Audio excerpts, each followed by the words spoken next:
అంటే మీకు కుస్తీ పోటీల్లో పార్టిసిపేట్ చేయాలనే ఆలోచన ఎందుకొచ్చింది?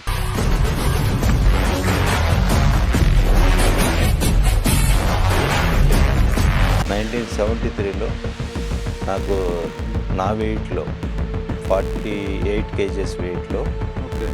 స్టేట్ ఛాంపియన్‌గా నాకు ఇచ్చారు.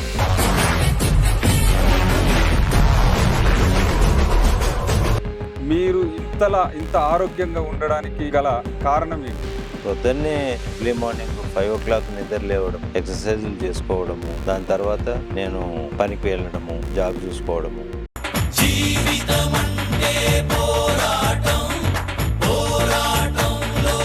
74+ కూడా నేను డైలీ 10 to 12 అవర్స్ పని చేస్తున్నా. 8 to 10 అవర్స్ కంపల్సరీ చేస్తున్నాను ఇప్పుడు.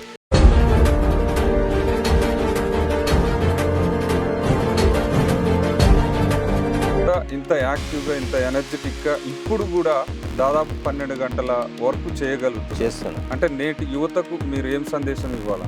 యువత అనేటోళ్ళు ఇప్పుడు వాళ్ళు లేటుగా పడుకోవడము, ప్రొద్దున్నే లేటుగా లేకపోవడం, ఇవన్నీ పక్కకు పెట్టాలి.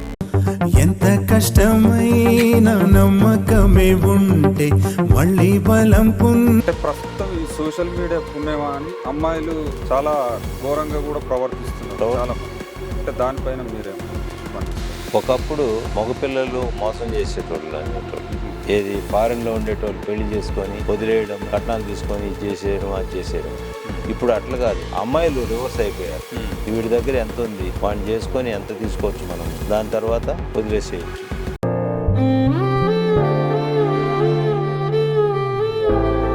అంటే మీ ఉద్దేశంలో ప్రేమ పెళ్లి గొప్పదా లేకుంటే అరేంజ్డ్ మ్యారేజ్ తల్లిదండ్రులు చూసినటువంటి సంబంధం గొప్పదా? తల్లిదండ్రులు చూసిన సంబంధమే బాగుంటుంది. ఎప్పటికైనా రెస్పాన్సిబిలిటీ ఉంటుంది.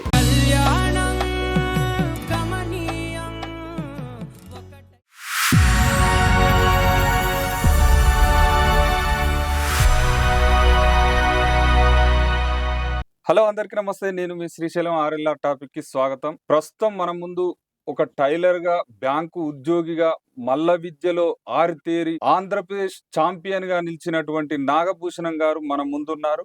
వారి యొక్క జీవిత విశేషాలను వారి మాటల్లోనే తెలుసుకుందాం. హాయ్ సార్, నమస్తే. నమస్కారం సార్, బాగున్నారా సార్? బాగున్నాం సార్. మీరు సార్, బాగున్నారా? Fine sir. సార్, మీరు ఎక్కడి నుంచి వచ్చారు? మీది ఏ ఊరు? నేను పుట్టింది ఎర్రావారిపాలెం, తలకోన దగ్గర, చిత్తూరు జిల్లా. అక్కడ 7వ తరగతి వరకు చదువుకున్నాను. అక్కడి నుంచి తిరుపతికి వచ్చాను. తిరుపతి నుంచి హైదరాబాద్ వచ్చాను. అయితే ఇప్పుడు హైదరాబాద్ వచ్చిన అంటారు కదా సార్, అక్కడ విలేజ్ లో ఎంతవరకు చదువుకున్నారు? ఇక్కడికి వచ్చినాక మీ చదువు ఎలా కొనసాగింది? విలేజ్లో నేను 7th వరకు చదివాను సార్ అక్కడ హై ఓకే. స్కూల్లో. ఓకే. దాని తర్వాత 69లో నేను హైదరాబాద్కి వచ్చాను. ఓకే. ఇక్కడ ప్రైవేట్గా చదువుకుంటూ టైలరింగ్ నేర్చుకోవడం మొదలుపెట్టాను.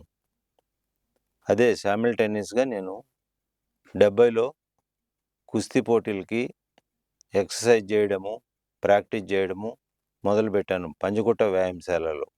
అంటే మీకు కుస్తీ పోటీల్లో పార్టిసిపేట్ చేయాలనే ఆలోచన ఎందుకొచ్చింది? ఇంతకుముందు మన ఇండియా లెవెల్లో, ప్రపంచ లెవెల్లో తారాసింగ్, రంధావా అనేవాళ్ళు కుస్తీ పోటీల్లో బాగా పేరుగాచినారు. వాళ్ళని చూసి నాకు కూడా ఇంట్రెస్ట్ పుట్టి ఓకే. తర్వాత ఎక్సర్సైజ్ మొదలుపెట్టాను. దాంతోపాటు కుస్తీలు మొదలుపెట్టాను. కుస్తీలు ప్రాక్టీస్ చేశాను. 1973లో నాకు నా వెయిట్‌లో 48 కేజెస్ వెయిట్‌లో ఓకే. స్టేట్ ఛాంపియన్‌గా నాకు ఇచ్చారనమాట. Wow! Congrats sir. Thank you. అంటే ప్రస్తుతం మీ ఏజ్ ఎంత ఉంటుంది సార్? ఇప్పుడు నాది 74+ సార్. 74. ప్లస్. అసలు మేము జస్ట్ ఒక 5 పదులు అంటే ఒక 50 ఇయర్స్ ప్లస్ ఉండొచ్చు అని అనుకుంటున్నాం. అంటే మీరు ఇంత ఆరోగ్యంగా ఉండడానికి గల కారణం ఏంటి? ప్రొద్దున్నే ఎర్లీ మార్నింగ్ 5:00 నిద్ర లేవడము, ఎక్సర్సైజులు చేసుకోవడము, దాని తర్వాత నేను పనికి వెళ్ళడము, జాబ్ చూసుకోవడము, తర్వాత మళ్ళీ నైట్‌లో కరెక్ట్‌గా టైంకి వచ్చేసేసి ఇది కావడం, పడుకోవడము. దాని తర్వాత వారానికి నేను 5 డేస్ నాన్ వెజిటేరియన్ తింటాను. ఓకే. అది కూడా నాకు హెల్త్‌కి కొంచెం ప్లస్ అని నేను అనుకుంటాను అప్పుడప్పుడు. ఇప్పుడు ఒక ఎంప్లాయీగా జాబ్ చేస్తున్నా అన్నారు. ఆ! టైలరింగ్ చేశారు. అదే విధంగా ఇప్పుడు ఈ కుస్తీ పోటీల్లో పార్టిసిపేట్ చేశారు. అంటే ఈ ఇన్ని రకాల అంశాలను ఎట్లా సమన్వయం చేసుకోగలిగారు? నేను ఒకటే ఆలోచించేవాడిని సార్. చెప్పండి. ఆ టైంలో ఇందిరాగాంధీ గారు ఓకే. రోజుకు 2 గంటలే నిద్రపోయేవాళ్ళంట. రేడియోలో చెప్పేవాళ్ళు. ఆ! అప్పట్లో రేడియోలు. రేడియోలో చెప్పేవాళ్ళు. తర్వాత చంద్రబాబు నాయుడు గారు డైలీ 4 అవర్సే నిద్రపోయేవాడంట. ఓకే. అంటే ఈయన స్టేటును మొత్తం చూసుకునేవాళ్ళు. ఆమేమో ఇండియాని మొత్తం చూసుకునేది. మనమెందుకు ఈ రోజుకి 20 గంటలు చేయకూడదు పని అని నాకు ఆలోచన అప్పటినుంచే స్టార్ట్ అయిపోయింది. ఇందిరాగాంధీ గారు ఆమె చేసే దీన్ని బట్టి నాకు గూడా ఇంట్రెస్ట్ తోటి తర్వాత మనం గూడా ఎందుకు పైకి రాకూడదు, రాలేము అని దాంతోటి నేను కష్టపడి ఇన్ని పనులు చేసుకుంటూ వచ్చాను. అంటే మీరు ఇప్పుడు టైలరింగ్ వరకు జాబ్‌ని ఎలా సమన్వయం చేసుకోగలిగారు? అంటే టైమింగ్స్ ఎలా కవర్ టైమింగ్స్ అయినాయి? రాత్రిళ్ళు 11, 10, 10:30, 11కి పడుకుంటే పొద్దున్నే మళ్ళీ 5:00 లేసేవాళ్ళం. కృష్ణానగర్‌లో ఇల్లుండేది. Own house. అక్కడి నుంచి అమీర్పేటలో షాప్ పెట్టాను. అమీర్పేట షాప్‌లోకి వచ్చి 6:00 వచ్చి నేను కటింగ్, గిటింగ్ అన్నీ చేసేసి ఆ 6, 7 మెంబర్స్ వర్కర్స్ ఉండేవాళ్ళు. ఓకే. వాళ్ళందరికీ అలాట్‌మెంట్ చెప్పేసి 10:00 నేను బ్యాంక్‌కెళ్ళిపోయేవాడిని. మళ్ళీ లంచ్ టైమ్‌లో ఇల్లు దగ్గరున్నది కాబట్టి, బ్యాంక్ ఇక్కడే కాబట్టి, పంజగుట్ట దగ్గర కాబట్టి లంచ్‌కొచ్చేసి ఒకసారి చూసుకొని వెళ్ళేవాడిని. మళ్ళీ 5:30, 5:00 అయిన తర్వాత బ్యాంక్ అయిపోగానే వచ్చి జాయిన్ అయిపోయేవాడిని వర్కర్స్ తోటి, షాపులతోటి. మళ్ళీ యాజ్ ఇట్ ఈస్‌గా 9, 10, 11 అయిపోయేది. అంటే డైలీ యావరేజ్‌గా ఒక 18 గంటల నుంచి 20 గంటలు ఆ! ఖచ్చితంగా మీరు చేశాను నేను. వర్క్‌లో ఉండేవాళ్ళు. అప్పుడు కాదు సార్. ఇప్పుడు ఓకే. 74 ప్లస్‌లో గూడా నేను సార్. డైలీ 10-12 అవర్స్ పని చేస్తున్నా. 8-10 అవర్స్ కంపల్సరీ చేస్తున్నానిప్పుడు. Super sir. పైన ఇల్లు, కింద షాపు. నేను మార్నింగ్ దిగితే ఇంక మళ్ళీ మధ్యాహ్నం లంచ్‌కెళ్ళేసి ఒకసారి పైకెక్కి దిగితే మళ్ళీ నైట్ ఇంటికి ఓకే. పైకి. ఇంకా ఆ విధంగా ఇప్పుడు వర్కర్స్ తగ్గిపోయారు. ముందు బాగుండేది. బిజినెస్ బాగుండేది. ఆ! అవును సార్. బిజినెస్ అన్నారు గాబట్టి, ఇప్పుడు అప్పట్ల ఒక 30, 40 ఇయర్స్ బ్యాక్ అయితే ప్రతి ఒక్కరు గూడా టైలర్ దగ్గరనే రావాలి. కుట్టించుకునేటటువంటి పరిస్థితి ఉండేది. అవును. Shirt, pant. ఆ! కానీ ఇప్పుడు మొత్తం మోడ్రన్ కల్చర్ వచ్చేసింది. చాలా షాపింగ్ మాల్స్ వచ్చేసాయి. పాయింట్లు, షర్ట్స్ డిఫరెంట్ డిఫరెంట్ కలర్స్ గావచ్చు, టైప్స్ రకరకాలుగా దొరుకుతున్నాయి బయట. అంతా యూత్ గూడా ఎక్కువ ఏది రెడీమేడ్ డ్రెస్సులకే ప్రియారిటీ ఇస్తున్నారు. మరి ప్రయారిటీ. ఇప్పుడు ఎలా ఉన్నది మీ యొక్క బిజినెస్? ఇప్పుడు గూడా పర్వాలేదు సార్. అంటే ఇప్పుడు 50% తగ్గింది. ఓకే. 50% బిజినెస్ ఉంది. ఒకప్పుడు నా డ్రెసెస్ చూసి మా మేనేజర్‌లు గాని బ్యాంక్‌లో వెళ్తుంటే ఓకే. వాళ్ళు పిలిచి అడిగేవాళ్ళు. ఎక్కడ కుట్టించినావు బట్టలు ఏంటి బాగున్నాయని. అట్లా నడుము 26, చెస్ట్ 36, 10 ఇంచెస్ వి షేప్‌లో నేను దగ్గర దగ్గర ఒక 25 ఇయర్స్ మెయింటైన్ చేసిన. 25, 30 ఇయర్స్ దాకా. అబ్బా! Shape, okay. Body shape. In shirt చేస్తే ఇంగెట్లా ఉంటది? ఒకప్పుడు మా వస్తాద్ అనేవారనమాట. రామయ్య వస్తాదు. హ్మ్. "అరే వెధవల్లారా! డ్రెస్సులేసుకొని చూసి అమ్మాయిలని చూసేది కాదురా! మంచిగా ఎక్సర్సైజ్ చేసి, పైల్వాన్ పోతుంటే రోడ్డు పైన మగోడిని మగోడే చూడాలి. అబ్బా! ఏమున్నాడురా అని." అని ఆయన ఆ ఉదాహరణలు కొన్ని చెప్పినాడనమాట. ఓకే. నేను అది పాటించాను. పాటించి ఎన్నో ఏండ్లు నేను ఒకటే మెయింటైనే చేసినాను. నా ఇది. దాని వలన కూడా నాకు బిజినెస్ పెరిగింది. ఓకే. నా పర్సనాలిటీ వల్ల, నేను వేసే డ్రెస్సుల వల్ల ఎంతోమంది పెద్ద పెద్ద ఆఫీసర్స్, పెద్ద పెద్ద వాళ్ళు స్టేట్ లెవెల్‌లో, ఇండియా లెవెల్‌లో ఐఏఎస్, ఐపీఎస్ వాళ్ళు కూడా నా దగ్గర కుట్టించేవాళ్ళు. వావ్! ఇప్పటికీ ఉన్నారు. స్టిల్. సజ్జనార్ సార్ కూడా నేనే కుడతాను. వావ్! సార్. అది. ఓకే.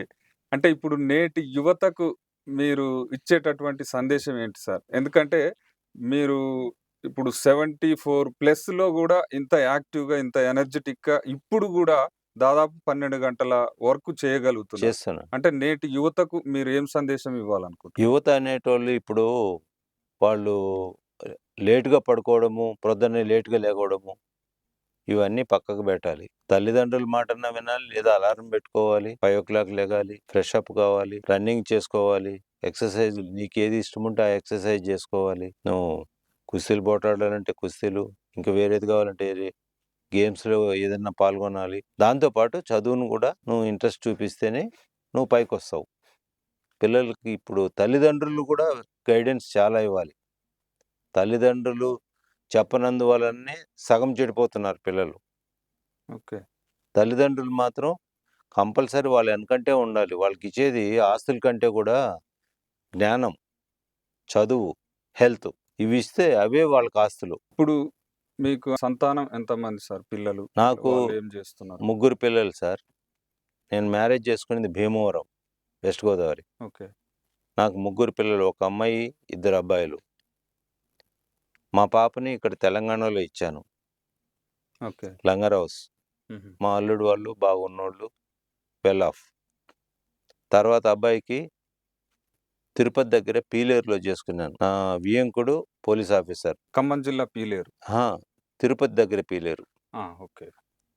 ఆ! ఆమె కోడలు డాక్టర్. తర్వాత అబ్బాయి ఖతర్ ఎయిర్‌వేస్‌లో పనిచేస్తుండే.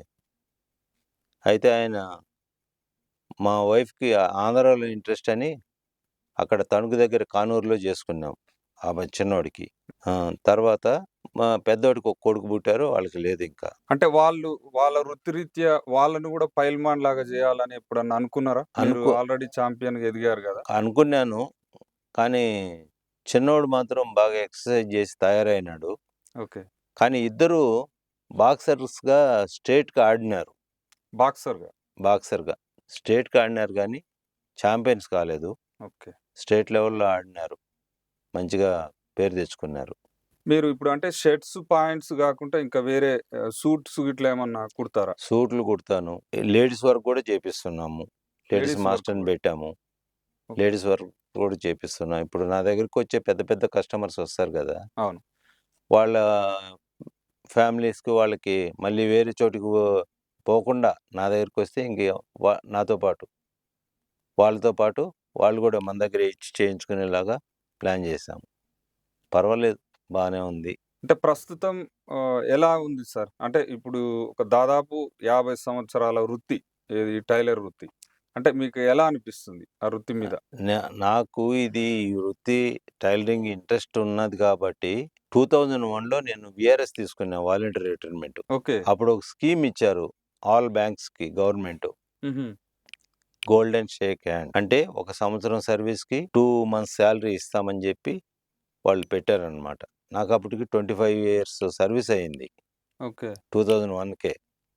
ఇంకా బయటకొచ్చేసినాను. Tailoring interest. కొంతమంది పాడైపోయినారు వీఆర్ఎస్ తీసుకొని. కొంతమంది బాగుపడ్డారు. నాకిది వర్క్ ఉన్నది కాబట్టి టైం సరిపోలేదు. హ్మ్. ఫుల్ టైమ్ ఇదే అయిపోయింది నాకు. నా ద్వారా ఒకప్పుడు 10 ఫ్యామిలీస్ బ్రతికేవాళ్ళు. ఇప్పుడు 4-5 ఫ్యామిలీస్ బ్రతుకుతున్నారు నా ద్వారా. మీకు అంటే ఇప్పుడు ఈ బ్యాంక్ ఉద్యోగం రావడానికి చాంపియన్‌గా నిలవడమే కారణమైంది అని చెప్పొచ్చా? ఒక విధంగా అది కూడా కొంచెం సపోర్ట్ చేసింది నాకు. ఓకే. స్పోర్ట్స్‌లో ఉన్నాడన్నట్లు. ఓకే. చాలా మంది గుర్తించే గుర్తించారు. ఓకే. అది గూడా ఒక సర్టిఫికేట్ అది అప్పుడప్పుడు పెట్టాం కాబట్టి ఇదయింది. అయితే మీకు సినిమాలంటే ఇష్టమా సార్? ఒకప్పుడు సీనియర్ ఎన్టీ రామారావు గారి సినిమాలు చూసేవాడిని బాగా. ఆయన ఫ్యాన్ నేను. హ్మ్. తర్వాత ఇంకా ఈ ఉద్యోగము, షాపులు దీని వలన సినిమాలు చూడడం తగ్గింది. కానీ ఆ పాత సినిమాలే ఇప్పుడు కంటే కూడా మంచిగా అనిపిస్తాయి. ఆ పాటలు గాని, ఆ మ్యూజిక్ కానీ అవన్నీ చాలా అప్పుడప్పుడు పెట్టుకొని వింటూ ఉంటాను. వింటుంటా. అంటే ప్రస్తుతం ఉన్నటువంటి సినిమాల పైన మీ అభిప్రాయం? ఇప్పుడు వస్తున్నటువంటి సినిమాల గురించి ఏం జెప్తారు? ఇప్పుడు ఈ ఈ సెల్లులు ఎక్కువైపోయినాయి. టీవీలు ఎక్కువైపోయినాయి. వాటిల్లో వచ్చే dance programmes, all India, all వరల్డ్‌లో వచ్చేటియన్నీ కలిపి సినిమాలు తీస్తున్నారు కాబట్టి యూత్‌కి, పిల్లలకి బాగా ఇంట్రెస్ట్ ఉంది అది. ఆ! దానివలన ఇప్పుడు పాత సినిమాలకి లాగా ఎవరు తీయట్లేదు. ఏదన్నా ఒకటి తీస్తే అది బాగానే ఉంటుంది. అంటే కుటుంబ నేపథ్యానికి సంబంధించి ఆ! గతంలో చాలా మంచిగొచ్చేవి. చాలా. కానీ ఇప్పుడు రాకపోవడానికి గల కారణం ఏమంటారు? అప్పుడు స్టోరీస్ అట్లా చేసి తీసేవాళ్ళు. అంటే రియల్ స్టోరీస్. ఒక ఊర్లో ఏదైనా జరిగిందనుకో, ఆ! దాన్ని తీసుకొని దాని ప్రకారం తీసేటోళ్ళు. సినిమా చూసొచ్చేటప్పుడు ఏడ్చుకుంటూ వచ్చినోళ్ళు ఎంతోమందున్నారు. అప్పట్లో మాతృదేవో భవ. 'మాతృదేవోభవ' ఆ! ఇట్లాంటి కొన్ని పిక్చర్స్ ఉన్నాయి. వాళ్ళు ఏడ్చుకుంటూ రాత్రి సినిమా చూసేటప్పుడే ఏడ్చేసేటోళ్ళు. అట్లాంటి స్టోరీస్ తీసినారు. ఇప్పుడెవరన్నా తీస్తున్నారా? నవ్వుకుంటూ వస్తారు. అది. తర్వాత ఫ్యాన్స్ అనేటోళ్ళు ఈ పిల్లలు సగమంతా ఈ ఫ్యాన్స్ వల్ల కూడా వాళ్ళు ఎడ్యుకేషన్ బ్యాక్ అయితుంది. ఓకే. ఎంతవరకు పెట్టుకోవాలో అంతవరకు పెట్టుకోవాలి. హ్మ్. కాకుండా ఓ అని ఇంకా ఆహ్, అదే నాకు ప్రాణం అన్నట్లు ఇది చేస్తే ఏమైతది? చదువు పోతది. క్యారెక్టర్ పోతది. అన్నీ పోతాయి. అంటే ప్రస్తుతం ఈ సోషల్ మీడియా పుణ్యమా అని అమ్మాయిలు కొంచెం చాలా ఘోరంగా గూడా ప్రవర్తిస్తున్నారు ప్రవర్తిస్ చాలామంది. అంటే దానిపైన మీరేం స్పందిస్తారు? ఒకప్పుడు మగపిల్లలు మోసం చేసేటోళ్ళు అనేటోళ్ళు. ఓకే. ఏది ఫారెన్‌లో ఉండేటోళ్ళు పెళ్లి చేసుకొని వదిలేయడము, కట్నాలు తీసుకొని ఇది చేసేయడం, అది చేసేయడము. హ్మ్. ఇప్పుడు అట్లా కాదు. అమ్మాయిలు రివర్స్ అయిపోయారు. హ్మ్. వీడి దగ్గర ఎంతుంది? వాడిని చేసుకొని ఎంత తీసుకోవచ్చు మనము. దాని తర్వాత వదిలేసేయొచ్చు. ఆ టైపు. ఇది డేటింగ్ ఏదో అంటున్నారు కదా! హ్మ్. ఆ టైప్‌లో పెళ్లి చేసుకుంటున్నారు కొంతమంది. అది మంచిది కాదది. 100కి 90 మంది ఆహ్, డైవర్స్ అయితున్నాయి. 100కి 90 మంది డైవర్స్ అయితున్నాయి. ఫ్యామిలీ కోర్ట్‌లకి పోతే హ్మ్. మొత్తం అవే కేసులు. ఓకే. 10 మంది మాత్రమే జీవితం సాగిస్తున్నారు మంచిగా. హ్మ్. వాళ్ళు పిల్లా పాపలతోటి కళకళలాడుతున్నారు. అంటే మీ ఉద్దేశంలో ప్రేమ పెళ్లి గొప్పదా? లేకుంటే అరేంజ్డ్ మ్యారేజ్ తల్లిదండ్రులు చూసినటువంటి సంబంధం గొప్పదంటారా? తల్లిదండ్రులు చూసిన సంబంధమే బాగుంటది. ఎప్పటికైనా. రెస్పాన్సిబిలిటీ ఉంటది. ఇప్పుడు ప్రేమ పెండ్లంటావా? ఇప్పుడు ఈ అబ్బాయిని ప్రేమించే ముందు ఆ అమ్మాయి ఇంకోరిని కూడా ప్రేమించి వదిలేసి ఉండొచ్చు గదా! ఈ అబ్బాయి గూడా ఆ పని చేసి ఉండొచ్చు కదా! కాబట్టి ఆ ప్రేమ పెండ్లిలన్నిటిని కొంచెం దూరం బెట్టేసి, మళ్ళీ తల్లిదండ్రులు చూసిన పెళ్ళిళ్ళు చేసుకుంటేనే ఆహ్, కుటుంబాలు పెరుగుతాయి. కుటుంబానికి బాగుంటది. గౌరవంగా ఉంటది. నలుగురిలో పేరు గూడా బావుంటది. Okay sir. మనది ఇప్పుడు అమీర్‌పేటలో షాప్ అన్నారు గదా! అడ్రెస్సు చెప్పండి మన ప్రేక్షకుల కోసం. ఇది అమీర్‌పేటలో సెంటర్‌లోనే షాప్ సార్ నాది. Style Kings tailors and clothing specialist in suits and jeans. అయితే ఇది 7-1-615/A/8 opposite elephant house, metro pillar number 1450 near Vellanki foods, Ameerpet, Hyderabad 5,16,000. అంటే ఇప్పుడు ఇది నా ఓన్ హౌస్. ఓకే. నేను చేంజ్ గాను. దట్టు నేను ఒక 35 ఇయర్స్, 36 ఇయర్స్ నుండి నాకు ఎన్ఆర్ఐ కస్టమర్స్ ఉన్నారు. ఓకే. ఎన్ఆర్ఐ కస్టమర్స్ అంటే ఒక 100-200 దాకా ఉంటారు. హ్మ్. అందులో ఒక 50 మెంబర్స్ ఇప్పుడు లేరు. ఒక 150 మెంబర్స్ దాకా ఎవ్రీ వీక్ ఎవరో ఒకరు త్రూఅవుట్ వరల్డ్‌లో ఉన్నారు నాకు కస్టమర్స్. హ్మ్. ఎవ్రీ వీక్ ఎవరో ఒకరు వస్తూ ఉంటారు. మంత్లీ 2, 3 మెంబర్స్ వస్తారు. 5 మెంబర్స్ వస్తారు. వాళ్ళు ఇండియాకొస్తే మాత్రం మన హైదరాబాద్‌కు దగ్గర ఉంటే మాత్రం కంపల్సరీ వచ్చి నా దగ్గర బట్టలు కుట్టించుకొని ఎళ్తారు. అండ్ కొనుక్కుంటారు నా దగ్గర క్లాతు. నా దగ్గర నచ్చకపోతే అప్పుడు బయట నుండి తెచ్చి మళ్ళీ నా దగ్గర కుట్టించుకుంటారు. సూట్లు, మ్యారేజ్ సూట్సు, ఆఫీస్ సూట్సు అన్నీ కుడతాను నేను. కుర్తాస్, గిర్తాస్ మొత్తం ఏ టు మొత్తం జెడ్. ఆల్ టైప్స్ ఏ ఇగ. To Z. ఓకే. అయితే ఇప్పుడు ఎన్ఆర్ఐస్ అన్నారు గదా! అంటే ఒకవేళ వాళ్ళక్కడే ఉన్నారు. అమెరికాలో ఉన్నారనుకుందాం ఎగ్జాంపుల్. వాళ్ళకు మీరు కుట్టిన డ్రెస్సే కావాలి. అంటే వాళ్ళకి ఎట్లా పంపించగలుగుతారు? అంటే వాళ్ళ వాళ్ళ వాళ్ళ కొలతలు మదర్, ఫాదర్ ఇక్కడుంటారు గదా! ఓకే. వాళ్ళొచ్చి మా దగ్గర సెలెక్ట్ జేసుకొని, ఇందులో ఒక 4 షర్టులు, 4 ప్యాంట్లు కుట్టండి అంటారు. మెజర్‌మెంట్స్ నా దగ్గరుంటాయి. ఓకే. మళ్ళీ ఆ అబ్బాయికి నైట్‌లో ఫోను జేసి 8:30కి హ్మ్. యూఎస్‌కి ఆ అబ్బాయన్నా చేస్తాడు, లేదా నేనన్నా, వాళ్ళ మదరన్నా వచ్చి చేపిస్తారు. చేపిచ్చిన తర్వాత టేప్ తీసుకొని కొలవమంటాను ఒకసారి. ఓకే. అవును. చెస్టు, వేస్టు, ఇది లెంగ్తు ఇవన్నీ. ఏదన్నా పెరుగుంటే దానిలో చేంజ్ చేసుకుంటాను ఇంచెస్‌లో. దాని ప్రకారం మళ్ళీ కుట్టి పంపిస్తే హ్యాపీ ఫీల్ అయితారు. అట్లా చాలామంది ఒక 5% అయితే ఆ టైప్‌లో నా దగ్గర చేపించుకునేటోళ్ళున్నారు ఇప్పటికి. హుహు. అంటే మొత్తానికైతే మీ యొక్క డెడికేషన్, మీ వర్కు, మీ క్వాలిటీ మీరిచ్చేటటువంటి క్వాలిటీ అన్నీ నచ్చి ఎన్ఆర్ఐస్ గూడా మీ వద్దనే కుట్టించుకుంటున్నారనేసి చెప్పొచ్చు. చెప్పొచ్చు. తర్వాత ఇంకోటి, వాళ్ళు వేరే వాళ్ళని కూడా పంపుతున్నారు నాకు. రెఫర్ జేస్తున్నారు. రిఫర్ చేస్తున్నారు. ఓకే. అది గ్రేటు. భగవంతుడిని కోరుకునేది నేనొక్కటే. కష్టపడే శక్తినిమ్మని కోరుకుంటాను. నేను చనిపోయేంత వరకు ఇప్పుడు తినే ఫుడ్ పెట్టమంటాను. చనిపోయేంత వరకు కష్టపడే శక్తినియ్యమంటాను. ఇది. నేను పని చేస్తూ, చేస్తూ చనిపోవాలని నా కోరిక. ఓకే. మా మదర్, ఫాదరు 80 పైనే బతికారు. 80 పైనే. నాకిప్పుడు 75 వస్తుంది. ఇంకొక 4, 5 ఇయర్స్ ఉంటే చాలు నాకు. That is enough. లేదు సార్. మీరు ఖచ్చితంగా లే సెంచరీ 100 ఉంటది కదా! ఇయర్స్ ఎబోనే ఉంటారు. నాకు గూడా ఎందుకంటే మీ షుగర్ అటాక్ అయింది. ఆ! కానీ మీరు ఫిట్‌నెస్, యాక్టివ్ అన్నీ ఉన్నాయి గాబట్టి ఖచ్చితంగా నిండు నూరేళ్ళు ఆయురారోగ్యాలతోని ఉండాలనేసి ఫ్రూట్స్ కోరుకుందాం. కంపల్సరీ తీసుకుంటాను ఫ్రూట్సు. ఓకే. ఆ! అది ఫ్రూట్స్ వల్ల కూడా నాకు హెల్త్ కొంచెం బావుంటదని నేను అనుకుంటున్నాను.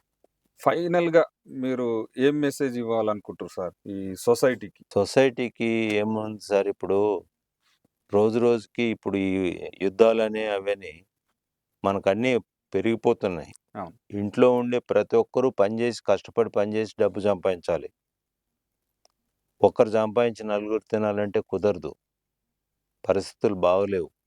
ఇంకా ముందు ముందు ఏమైతుందో చెప్పలేం. అన్నీ ప్రతి ఒక్కటి పెరుగుతుంది. హ్మ్. కాబట్టి ప్రతి ఒక్కరూ కష్టపడాలి. పొద్దున్నే లెగాలి. పొద్దున్నే 5 గంటలకు లేస్తే అన్నీ కుదురుకుంటాయి. ఒకోటొకోటి టెంపుల్‌కి పోవాలి గుడికి. గుడికి కంపల్సరీ ఎళ్ళాలి. నేను వీక్లీ 5 డేస్ గుడికి పోతాను. మంత్లీ 20 డేస్ అయితే గ్యారంటీ ఉంటది. ఓకే. దగ్గర ఉంది. నేను ఇంతకుముందు జూబ్లీ హిల్స్ పోయేటోడిని. ఇప్పుడు అమీర్పేట పక్కనే, గుడి పక్కనే మా ఇల్లు యువతల. అది పంతులు గూడా వచ్చి నా దగ్గర బట్టలు కుట్టించుకుంటారు. కొంచెం స్పెషల్‌గా దీవెనార్తనలు ఇస్తారనుకోండి. ఓకే. మీరు మీరు మీరు బాగుంటే మాకు బట్టలు బాగా కుడతారనే ఉద్దేశంతోటో, లేకపోతే నాగభూషణం మంచివాడు అనే ఉద్దేశంతోటో దీవెనార్తనలు ఇస్తారు, హారతి ఇస్తారు ప్రతి ఒక్క గుడిలోన. అదొకటైతే ఉంది. అమీర్పేటకి నేను ఒక సీనియర్ మోస్ట్ సిటిజన్ ఇప్పుడు అమీర్పేటలో. Noted. Noted noted person. Person అంటే ఆ! నాగభూషణం గారు. కాబట్టి అందరూ కష్టపడి పని జేయాలి, డబ్బు సంపాదించుకోవాలి. చెడు మార్గాలలో పోకూడదు. చెడు స్నేహం చేయకూడదు. ఆ! చెడు ఉద్దేశాలు పెట్టుకోకూడదు. ఎప్పుడైతే అవి ఉంటాయో ఆటోమేటిక్‌గా మన ఫ్యామిలీ బాగుంటది. మనం బాగుంటాము. ఫ్యామిలీ బాగుంటది. మనకు ఇంటికొచ్చే అమ్మాయిలు గాని, కోడళ్ళైనా మంచివాళ్ళొస్తారు. అది మనం మన చేతిలోనే ఉంటది ఏదైనా. నువ్వు కరెక్ట్‌గా ఉంటావో నీకన్నీ బాగానే జరుగుతాయి. భగవంతుడే నీ ఎనకట్టే ఉంటాడు. ఎప్పుడు దేవుడు ఎక్కడో లేడు. మన ఎనకనే ఉంటాడు దేవుడు. హ్మ్. నువ్వు ఏదైనా తప్పు చేస్తుంటే తప్పు చేస్తున్నావురా అని చెప్తాడు గూడా. అప్పుడు వాళ్ళు గ్రహించుకోవాలి. గ్రహించుకొని మార్చుకుంటే పద్ధతి. వాళ్ళు వింటే బాగుపడతారు. లేదంటే చెడిపోతారు. తదాస్తు అంటాడు. అది. కాబట్టి మనం ఒకరికి సాయం జేయాలి కానీ, ఒకరికి అన్యాయం చేయకూడదు. మోసం చేయకూడదు. అబద్ధాలు చెప్పకూడదు. ఇది నాది. అంటే నాది బిజినెస్‌లో నేనేదన్నా చిన్న చిన్న అబద్ధాలు చెప్పడం అంటే అది సహజమేనని అనుకుంటాను నేను. ఆ! టాటా, బిర్లా వాళ్ళు అటువంటోళ్ళే చెప్తున్నారు బిజినెస్ చేయడానికి. ఓకే. ఇప్పుడు లాభం లేకుండా ఏది చేయలేం కదండి. నేను కూడా బట్టలు బెంగుళూరు నుండి తెప్పిస్తాను పీసెస్. బ్రాండ్‌లో మిగిలిన పీసెస్ తెప్పిస్తాననమాట. అవి చూపిచ్చి వ్య వాళ్ళు ఫిజికల్‌గా మెజర్‌మెంట్స్ తీసుకొని కరెక్ట్‌గా వాళ్ళకి బాడీ ఫిట్టింగ్ కుట్టిచ్చి వాళ్ళు బ్రాండెడ్ ఏసుకున్నట్టు ఫీల్ అయితారు. రేట్ తక్కువలో ఇస్తాను. ఓకే. అదొకటి. వాళ్ళు చాలా హ్యాపీగా ఫీల్ అయ్యి ఇంకోరిని తీసుకొనొస్తారు ఎంబడి. నాకు మళ్ళీ నెక్స్ట్ టైమ్ వచ్చేటప్పుడు. హ్మ్. అట్లా నా షాపు కంటిన్యూగా ఎప్పుడు కొన్ని సీజన్‌లలో టైలరింగ్‌కు పని ఉండదు. వర్క్ ఉండదు. అవును. కానీ అప్పుడు చాలా బాధపడుతూ ఉంటారు ఆళ్ళు రెంట్‌లు కట్టలేకుండా. ఈ మ్యారేజ్ సీజన్‌లు, ఆ! ఫంక్షన్‌ల టైంలోనే ఎక్కువ ఉంటది. ఎక్కువుంటది. బిజీగుంటది. ఆ! ఆ! అది ఎక్కువుండేటప్పుడు పని ఎక్కువ చేయాలి. తక్కువుండేటప్పుడు ఏదన్నా ఆల్టరేషన్స్ అవి అన్నీ వస్తే అవి కూడా చేసుకుంటాయి. నాకు ఎన్ఆర్ఐ కస్టమర్స్ ఎట్లా పెరిగారంటే జీన్స్ ప్యాంట్సు, తర్వాత సూట్లు ఇవన్నీ ఆల్టరేషన్ ఎవరు చేయరు. ఓకే. అది నేను తీసుకొని చేస్తాను. That is the number 1 in Hyderabad నేను. జీన్స్ కుట్టడంలో 79లో నేను ఇమిటేట్ చేసి జీన్స్ చూసి కుట్టి అమీర్‌పేట్‌కి, హైదరాబాద్‌కి ఇంట్రడక్షన్ చేసిన అని నేను అనుకుంటున్నాను. Jeans cloth. ఓకే. జీన్స్ తెచ్చి అప్పుడప్పుడే కొత్త కొత్తగా వస్తున్నాయి జీన్స్. హ్మ్. ఆహ్, ఇక్కడ అదే హైదరాబాద్‌కి. హ్మ్. ఆ టైంలో నేను జీన్స్ క్లాత్ కట్ చేసి, చూసి, కుట్టి నేను ఇంట్రడక్షన్ చేశా. అప్పటి నుంచి ఇప్పటి వరకు జీన్స్‌లో నంబర్ 1 నేను. కొత్తది కుట్టినా, ఆల్టరేషన్ చేసినా. నాకు దానివల్ల నాకు కొంచెం లాభం గూడా బానే ఉంటది. Okay. Thank you sir. Thank you మేము సార్. పిలవగానే వచ్చినందుకు, మీ యొక్క అమూల్యమైనటువంటి స్టోరీని చెప్పినందుకు థాంక్ యూ సో మచ్. చూశారు గదా! మల్టిపుల్ టాలెంటెడ్ అయినటువంటి మనకు సార్‌ని చూడగానే ఏదో తెలియని ఒక వైబ్ అయితే కనపడుతుంటది. అటువంటి వ్యక్తి మన నాగభూషణం గారు. ఇప్పుడు సార్ చెప్పినటువంటి విషయాల మీద ఖచ్చితంగా మీ యొక్క అభిప్రాయాన్ని కామెంట్ బాక్స్‌లో పొందుపరచండి. ఎందుకంటే సారు ఎన్నో అమూల్యమైనటువంటి సందేశాలు చెప్పడం జరిగింది. మీరు ఆల్రెడీ చూశారు గాబట్టి మీకు అర్థమై ఉంటది.